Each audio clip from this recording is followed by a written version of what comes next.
Commander is the most popular Magic the Gathering format by a wide margin. The idea is to sit down in a pod with 3 other players and enjoy a social experience in which all 3 players are able to indulge in the best facets of the game that can often be unviable in a competitive setting. However, at any point during a game, should a player not be enjoying themselves, they always have the option of dropping out and allowing the game to continue on without them. This action is collectively known as scooping. Scooping can be performed at any point, for reasons as simple as needing to leave for reasons outside of the game, or due to frustrations from the game itself. Most commonly, scooping is used as a form of concession when a game is practically over, even if the game itself has not come to a natural conclusion. In this video, we'll be looking at my picks for the top 10 cards that can cause players to scoop without actually ending the game. Before we begin, I want to address that scooping can be a controversial topic. The phrase, scooping as a spell, refers to leaving the game to prevent a player from gaining a benefit. For instance, leaving the game before a player is able to connect with a creature with lifelink. While scooping is always up to your discretion, please remember that when a group of 4 people sit down to play a game of Commander, the players involved do so under the assumption the game will play out with those players wanting to see the game through to conclusion. While leaving a game prematurely can be done for plenty of reasons unrelated to the game, please try to be respectful of your fellow players and aim to provide the table with an experience that everyone can walk away from having enjoyed themselves. Number 10 on the list goes to Torment of Hailfire. Torment is a black sorcery costing X and 2 black mana. For every mana you spend on X, each opponent loses 3 life unless they sacrifice a non-land permanent or discard a card. Torment gets the number 10 spot because technically speaking, it can end the game on the spot. With infinite mana poured into the X cost, you can ensure the entire table takes 3 damage until they hit 0 life. However, more often than not, Torment is played for a number high enough to ensure an insane drain of resources without actually closing the game out. When X becomes 10, 15, 20, players have to start making decisions to either sacrifice all of their non-land permanents, lose their entire hand, or simply take a ton of damage, leaving them severely crippled and in an extremely disadvantageous spot. Unlike cards such as Exsanguinate, which ensures a drain of X life, Torment creates a more complex scenario where each opponent has to do calculations of which sacrifices are the most optimal, and once X reaches a high enough number, many players would rather concede the game than do the math. Having to choose between letting the spell kill you or letting it leave you unable to keep playing is very much a lose-lose situation that can understandably cause players to simply admit defeat. Number 9 on the list is Humility. Humility is a white enchantment costing 2 and 2 white. While in play, all creatures lose all abilities and become 1/1s. Humility is the absolute bane of any creature-centric deck. It turns the battlefield into an extremely frustrating standstill, where quality of creatures ceases to matter, and the game becomes a matter of how many bodies can be placed out, or how well you can artificially change the size of those bodies. In mid to lower power commander pods, where combo plays are less common, and combos that don't involve creatures are even less common, Humility can stagnate the game in a way that prevents anyone from enjoying themselves. Compounding the issue, in many cases, the most easily accessible enchantment removal is through creatures anyway, making Humility extremely tedious to remove from the board. Ultimately, it can be preferable for some players to simply call the game, rather than continue to wait until someone finally draws the out. Number 8 goes to Turgrid, God of Fright. For 3 and 2 black mana, Turgrid is a 4/5 god with Menace. Whenever an opponent sacrifices a non-token permanent or discards a permanent card, Turgrid's controller can put those cards into play under their control. While Turgrid herself isn't very intimidating, her effect paired with a number of other cards has made her one of the most infamous commanders in the history of the format. Turgrid's effect doesn't really end the game, it just steals resources little bits at a time, putting the opponents in a worse and worse position. Cards like Pox cause players to chop all of their resources by a third, simultaneously stealing board presence and precious land resources, while also hampering future prospects by cutting down the player's hand. And since these resources all go to the Turgrid player, it's likely they'll contribute to even more thievery, especially if the Turgrid player can get access to Urborg, allowing any stolen lands to help continue casting even more backbreaking cards. Once the snowball gets rolling, it's rarely worth it for the pod to continue playing as the Turgrid player slowly starts ticking away from the helpless table. The number 7 spot goes to Blood Moon. For 2 and a red, you get an enchantment that turns all non-basic lands into mountains, meaning that they lose all effects and are only able to be tapped for red mana. Blood Moon and similar cards such as Contamination lock down the table's ability to play their own cards. Since each deck at the table will likely bring its own unique color combination, cutting them down to only producing a color that may not even be a part of its color identity could mean the complete inability to play any additional spells. While Blood Moon won't prevent access to non-colored ramp, allowing cards like Signets and Talismans to get around the effect, any deck playing a large number of non-basic lands, a necessity for a high color committed deck, is going to have a difficult time continuing to play the game. While plenty of cards can affect lands in a negative way, cards like Back to Basics, Stasis, and Winter Orb won't interfere with a player's ability to access potential removal spells to help clear the problem off the field. These aforementioned cards can tie down lands already in play, but won't immediately hamper new lands that are entering the field. Blood Moon not only restricts the lands currently in play, but ensures that any additional lands the player is able to gain access to will be just as useless, even making sure that the potential color fixing cards such as fetch lands are also useless once the moon has already risen. Some players may wait a few turns to see if another player is able to handle the moon, but if it isn't affecting them nearly as much, they may not be motivated to remove it anyway. Ironically, coming in at number 6 is a basic forest. This spot on the list is dedicated not to a specific card, but rather a situation where the player is either drawing too many lands or not enough. In the game of Magic the Gathering, in order to play spells, you often need a source of mana, and the intended source of that mana is lands. While constructing a deck, it's up to the player to balance the number of lands they include in order to cast spells, and the spells themselves that are meant to help win the game. Due to this deck building construct, of course luck and the lack thereof can play a role in how well a player is able to progress from one turn to the next. Ideally, players look for an opening hand containing a split of 3 to 4 lands and 3 to 4 non-lands, to ensure the ability to grow their board state as the game progresses. However, sometimes luck simply isn't on your side. As the turns pass, you could see nothing but land after land after land, with nothing to spend the mana on. Or the exact opposite, starting with what looks like a well-balanced hand could yield no additional mana, leaving the player far behind as the rest of the table keeps accumulating resources. While every player is going to have a different tolerance for how far they'll let themselves fall behind before actually dropping out, it's certainly understandable if a player wishes to simply move on to the next game rather than sitting and watching the other 3 players enjoy themselves. Kicking off the top 5 is Narset, Parter of Veils. For 1 and 2 blue, Narset is a planeswalker that enters with 5 loyalty. She has a single loyalty ability, paying 2 loyalty to look at the top 4 cards of your deck and add a non-creature, non-land card from among them to your hand. She also has a passive ability.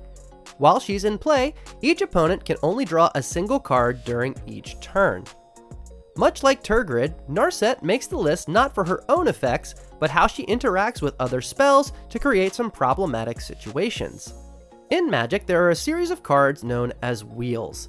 The term originates from the card Wheel of Fortune, which forces each player to discard their hand and draw 7 cards. The term is used to describe a wide number of cards which can cycle everybody's hands, causing them to either discard or shuffle their hands back into their deck and draw a fresh one. While Narset is in play, any one of these cards can result in the complete destruction of each opponent's hand, leaving each of them with only a single card while refilling the player's own hand, creating a massive resource disparity.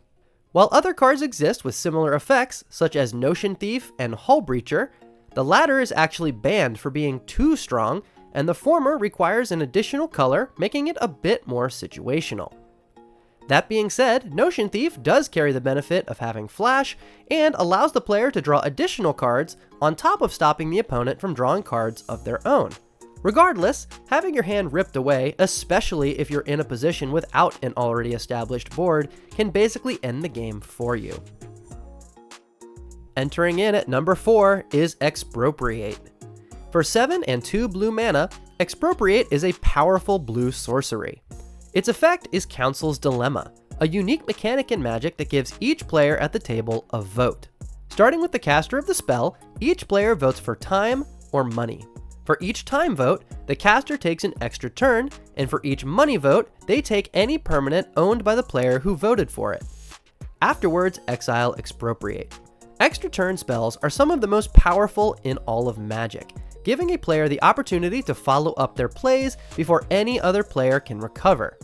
Expropriate amplifies this concept by either stacking additional extra turns or by stealing the best permanents in play all for yourself. In some circumstances, this can mean stealing haymakers, combo pieces, or incredible value engines, and in some niche cases can practically guarantee multiple extra turns if a player can't afford to give away certain cards. While other cards exist such as Time Stretch, which could easily take this spot as well, Expropriate has become infamous as a spell that practically guarantees victory for the caster if it's allowed to resolve, as multiple uninterrupted turns, especially with a minimum of 9 mana being available, is almost certainly enough to maneuver into a position that guarantees victory. In at number 3 is Armageddon. It likely surprises no one to see this card make the list, as Armageddon in many ways is the face of cards that create toxic situations in casual playgroups. For 2 and 2 white, Armageddon has a simple but brutal effect: destroy all lands. Much like other cards on the list, there are several alternatives that have similar effects to Armageddon, but it easily is the most well-known and common to see played. Wiping all lands off the field basically sets all players back to their first turn, an absolutely brutal situation to be put in. More often than not, the player utilizing a spell like Armageddon is playing ways to break the parity, such as mana-producing creatures or artifacts to help them recover while other players are sent back to square one. Depending on when Armageddon is cast, it can even get worse.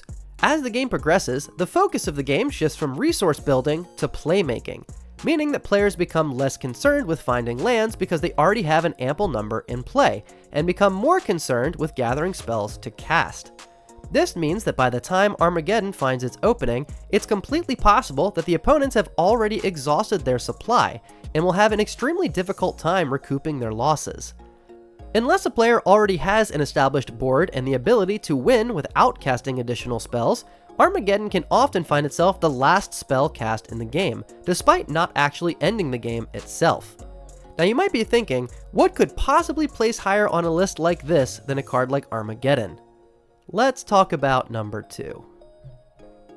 Number 2 on the list goes to Scramble Verse. For 6 and 2 red, Scramble Verse is a red sorcery. For each non-land permanent in play, choose a player at random. Each player gains control of the permanents they were chosen for, and those permanents then untap. Scramble Verse is a member of a series of cards known as Chaos cards. They take control over what happens in the game out of the hands of the players and leave it up to RNG. Scramble Verse is incredibly frustrating for a number of reasons. First of all, some players aren't a huge fan of passing their cards around the table. They brought their cards and prefer to play with them themselves. But Scramble Verse can also be incredibly tedious to resolve. Each permanent requires its own unique process to determine who it goes to, and in a game containing 4 players, the number of total permanents can easily rise to migraine-inducing levels. If we conservatively assume a simple 5 non-land permanents per player, you already have to undergo this process for 20 permanents. However, depending on the strategies being employed in the pod, this number can become ludicrous.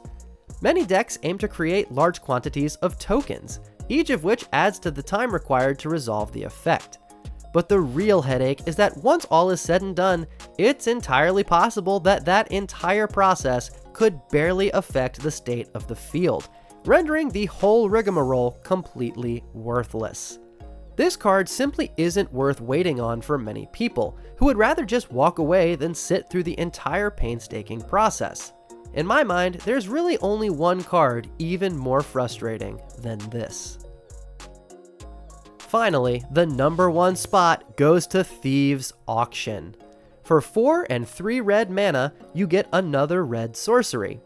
Set aside all permanents into a pile. You choose one of those cards and put it into play tapped under your control. Then the next person does the same.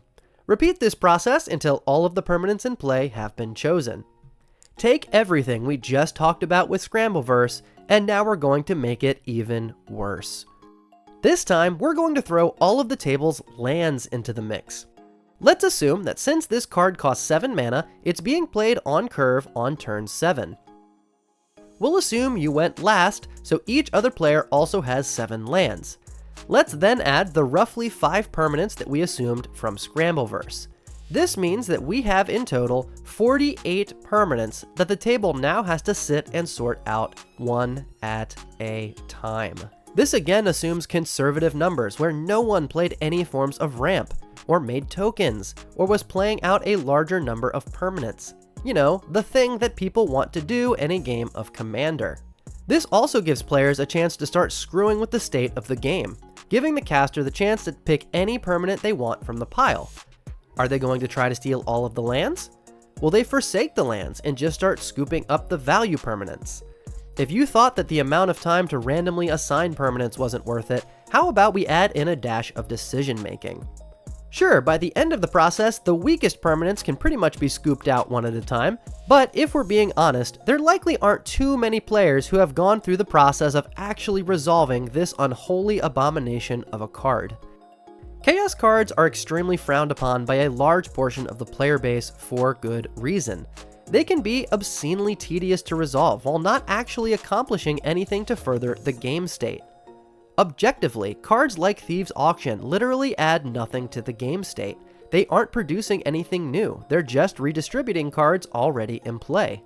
Many players, including yours truly, experience a phase at some point in their Commander career where they want to try these cards out for fun. And as is always the case with the format, you are free to play whatever cards you wish. But for the sake of your playgroup, I strongly recommend you mention ahead of time that you intend to play cards like these, because it's very likely the group isn't going to be interested in continuing if you happen to drop one. And that's going to about do it for this top 10. If you enjoyed this kind of content and want to see more, consider leaving a like and subscribing to the channel so you don't miss my next upload. With that, I am an avid herpetologist. I hope you all have a great rest of your day, and I will see you all next time.